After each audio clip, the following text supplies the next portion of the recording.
That's why I think a lot of people are going to look at this report and they're going to be like, yeah, I kind of got to get involved right now. I don't need to wait 5 years or 10 years to add Bitcoin to the portfolio. So to me, this is like the big money's going to read this. BlackRock's the biggest asset allocator in the world, and they're going to follow Larry Fink's advice, and they're going to buy 2%. 2% of, 200 trillion is $4 trillion. We're not going to get there overnight. But I tell you, we are going to have hundreds of billions of dollars potentially next year. A pivotal shift in digital asset markets demands a fresh perspective. Fred Krueger offers insights into how BlackRock's strategic moves and MicroStrategy's unwavering stance on Bitcoin are reshaping the landscape. As of today, Bitcoin stands near $107,000, climbing 4% in the last 24 hours and 18% over the past 30 days. With major institutional players stepping into the spotlight, long-term strategies have never been more vital. Subscribe, hit the notification bell, and share this channel to stay aligned with the evolving marketplace. Now, let's turn to Fred Krueger for his perspective on BlackRock, Bitcoin, and the significance of MicroStrategy's influence. Bitcoin's at 101, and I am going to be talking today about this BlackRock research piece, which basically suggests everybody should go to a 2% allocation minimum. So I think this is a really, really important thought piece from BlackRock. A lot of people are going to use this to give them comfort to start their allocation. And if you don't have any allocation, this piece is going to make you feel pretty stupid in about 6 months. Let's talk about this BlackRock thing. I made a little presentation for you guys. BlackRock's recommending 2%. This is the article. It's called Sizing Bitcoin in Portfolios. First thing they talk about is the value drivers. And they say there are 3 adoptions drivers they see. First is that it allows you to transmit money across borders. They're not concerned about intercompany payments. They're just thinking across borders. The second is anybody can participate in it.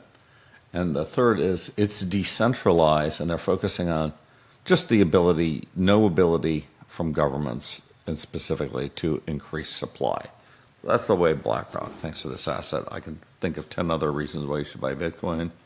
The fact that your ex-wife can't grab it from you, the fact that the government can't grab it from you, the fact that you can potentially move with your Bitcoin really easily. Lots of other reasons, but these are good. And then they make the point that Bitcoin's like the Mag 7. Now, that's Google, Amazon, Apple, Tesla, NVIDIA, Meta, and Microsoft. And they say the average market cap of those Mag 7 is 2.5 trillion. And Bitcoin's now sort of falling right in that range, 2 trillion.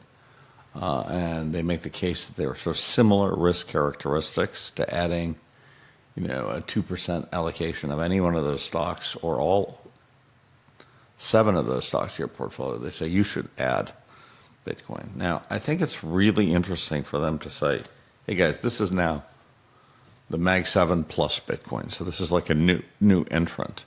And then the question everybody's going to be having is, well, how did those Mag 7 do over the last decade? And this is how they did. Apple, 10x. Microsoft, 8x.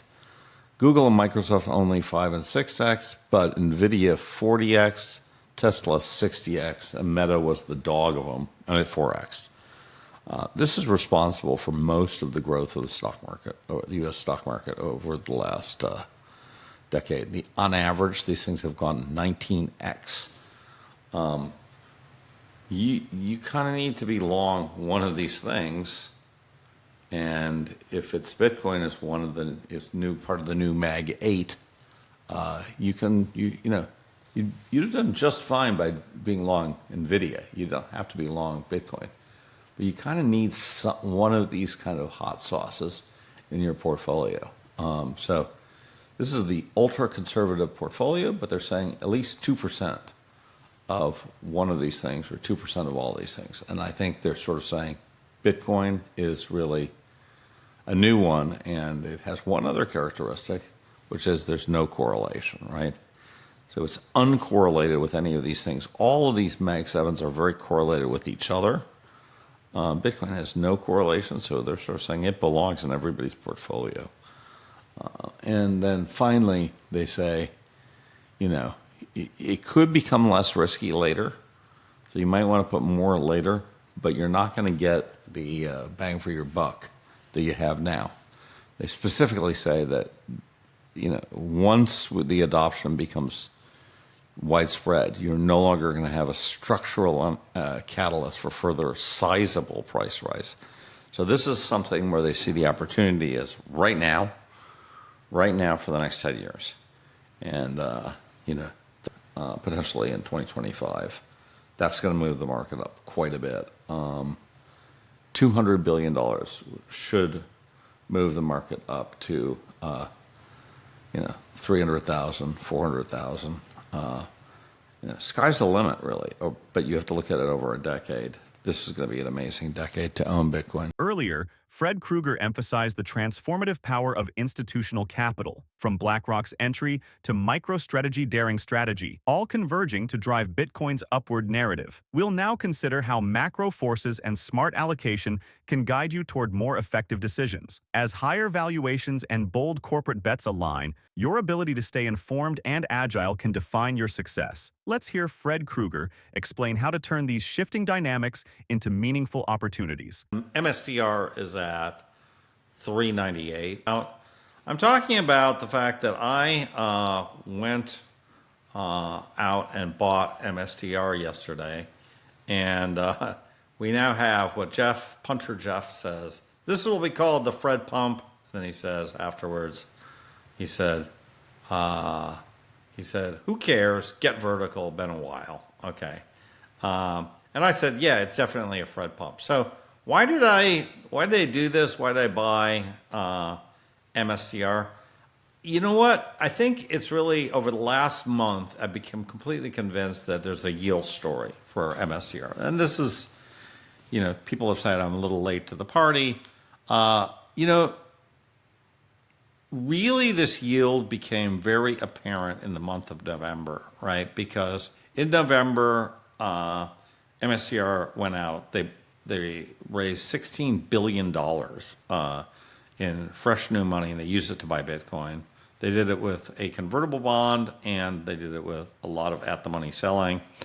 The net impact of this is that in the month of November alone, the yield, in Bitcoin terms, the yield per share, the Bitcoin per share of MSTR jumped about 40%. That's enormous. Do that in 1 month. And so, my view on that, and I put a little video about this to my public thing, is there's this positive carry story here. And what do I mean by that? I mean that if the multiple holds at 2.5, you're just going to make 3% to 6% per month just by holding this stock. Plus, you're going to make the appreciation of Bitcoin. So there's a lot, just as a kind of a yield perspective. If nothing changes in the price of MSTR, nothing changes in the price of Bitcoin, I make 3% a month. Well, that's pretty remarkable. Now, I can even make more than that if I go out now and sell some calls on MSTR with this bucket of capital, and I think I'm going to do that. But it's just a yen carry. It's a MSTR carry trade. The goal here is not, to get long-term rich. I may not own this trade. I'm not married to MSTR. It's a trade. But, I'm happy that I am on board the MSTR train again. I have been on this train. I was on this train in January of 2023. I got on, and at these prices, it would have been at 18 or 20, sorry, $20 a share before the 10-for-1 split. And then I got out when the ETF came in, and I Wasn't buying some of this, we're going to be a development company. I wasn't really buying it. I bought some calls, however, in, was it March or April? And then I just sold them recently, and I felt a little short. I felt a little bit like, what am I doing? I'm in Bitcoin. I have no exposure to MSTR.